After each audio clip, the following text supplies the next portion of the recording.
Assalamualaikum warahmatullahi wabarakatuh. Perkenalkan, nama saya Fitri Andrani Sumar, biasa dipanggil Fitri. Jadi, kali ini saya akan membahas tentang potensi dan penyebaran sumber daya pertanian, perkebunan, perikanan, dan peternakan untuk ketahanan nasional. Nah, jika dilihat dari judulnya, kita akan membahas 4 poin, yaitu pertanian, perkebunan, perikanan, dan peternakan. Mungkin bagi kalian itu sudah tidak asing lagi. Jadi, ayo kita bahas satu persatu. Yang pertama, ada potensi dan sebaran pertanian Indonesia untuk ketahanan nasional. Sebagai salah satu negara yang termasuk dalam wilayah tropis, Indonesia memiliki potensi pertanian yang sangat baik, terutama untuk pertanian tropika. Salah satu produk pertanian tropika Indonesia yang berpotensi menjadi andalan adalah produk pertanian segar dalam bentuk buah-buahan dan sayuran. Pertanian merupakan sektor yang memiliki peranan signifikan bagi perekonomian Indonesia. Sektor pertanian menyerap 35,9% dari total angkatan kerja di Indonesia dan menyumbang 14,7% bagi GNP Indonesia. Potensi pertanian Indonesia ada 2. Yang pertama, keanekaragaman hayati dan agroekosistem. Indonesia memiliki potensi sumber daya alam termasuk plasma nutfah yang melimpah atau mega biodiversity. Biodiversity darat Indonesia merupakan terbesar nomor 2 di dunia setelah Brasil. Sedangkan bila termasuk biodiversity laut, maka Indonesia merupakan terbesar nomor 1 di dunia. Hal ini dapat dilihat dengan beragamnya jenis komoditas pertanian, tanaman pangan, hortikultura, perkebunan, dan peternakan yang sudah sejak lama diusahakan sebagai sumber pangan dan pendapatan masyarakat. Yang kedua adalah lahan pertanian. Indonesia memiliki potensi ketersediaan lahan yang cukup besar dan belum dimanfaatkan secara optimal.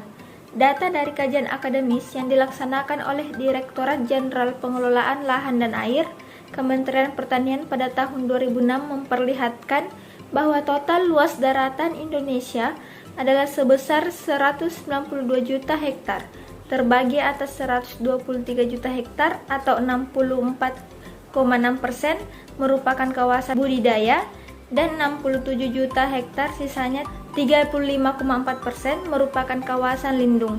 Dari total luas kawasan budidaya yang berpotensi untuk areal pertanian seluas 101 juta hektar, meliputi lahan basah seluas 25,6 juta hektar, lahan kering tanaman semusim 25,3 juta hektar, dan lahan kering tanaman tahunan 50,9 juta hektar.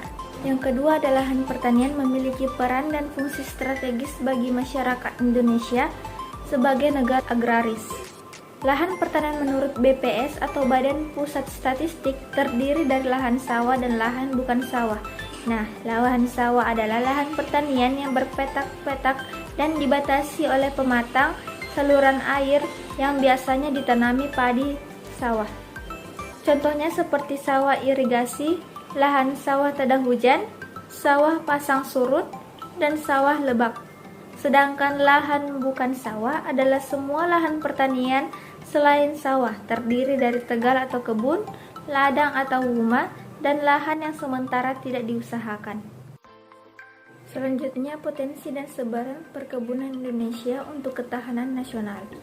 Perkebunan dalam Undang-Undang Republik Indonesia Nomor 39 Tahun 2014 tentang perkebunan adalah segala kegiatan pengelolaan sumber daya alam, sumber daya manusia, sarana produksi, alat dan mesin, budidaya, panen, pengolahan dan pemasaran terkait tanaman perkebunan.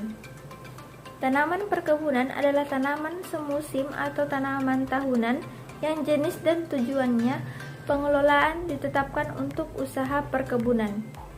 Jenis usaha perkebunan terdiri dari 2, yaitu usaha budidaya tanaman perkebunan dan usaha industri pengolahan hasil perkebunan. Berdasarkan jenis tanamannya, jenis perkebunan dibedakan menjadi 2, yaitu perkebunan dengan tanaman musim pendek dan tanaman tahunan. Di sini ada peta persebaran hasil bumi perkebunan. Mungkin adik-adik semua bisa dilihat, sedangkan ada daerah komoditas pertanian, kelapa sawit, cengkeh, tebu, teh, tembakau, kopi, kelapa, pala, vanili, karet, lada, dan coklat. Jadi kalian bisa lihat di sini ada beberapa daerah yang dihasilkan oleh beberapa jenis komoditas di atas. Selanjutnya ada potensi dan sebaran perikanan Indonesia untuk ketahanan nasional. Di Indonesia sebenarnya pemanfaatan sumber daya alam di daratan sudah hampir mencapai 80%, mungkin lebih. Tetapi ternyata ada sumber daya perairan Indonesia masih belum optimal pemanfaatannya, yaitu sekitar 30% saja. Hal ini membuktikan bahwa dunia perikanan Indonesia masih besar potensinya untuk dikembangkan, bahwa Indonesia sendiri bisa menjadi negara maju dengan dunia perikanan ini. Di negara Indonesia ini ada beberapa cara dalam pemanfaatan sumber daya perikanan, yaitu perikanan tangkap, budidaya perikanan, teknologi atau industri perikanan. Jadi di sini bisa dilihat ada gambar potensi perikanan dalam 2015 sampai 2019. Yang terakhir ada potensi dan sebaran peternakan Indonesia untuk ketahanan nasional. Peternakan adalah kegiatan membudidayakan dan mengembangbiakan hewan ternak untuk mendapatkan keuntungan dari kegiatan tersebut. Tujuan peternakan adalah mencari keuntungan dengan menerapkan prinsip-prinsip manajemen pada faktor-faktor produksi yang telah dikombinasikan secara optimal.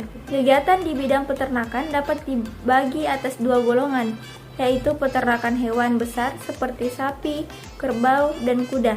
Sedangkan kelompok kedua yaitu peternakan hewan kecil seperti babi, kambing, domba, kelinci, dan lain-lain. Sekian dari materi yang sudah saya bawakan, semoga kalian semua memahami apa yang sudah saya paparkan, dan semoga video ini juga bermanfaat untuk kalian semua. Terima kasih, wassalamualaikum warahmatullahi wabarakatuh.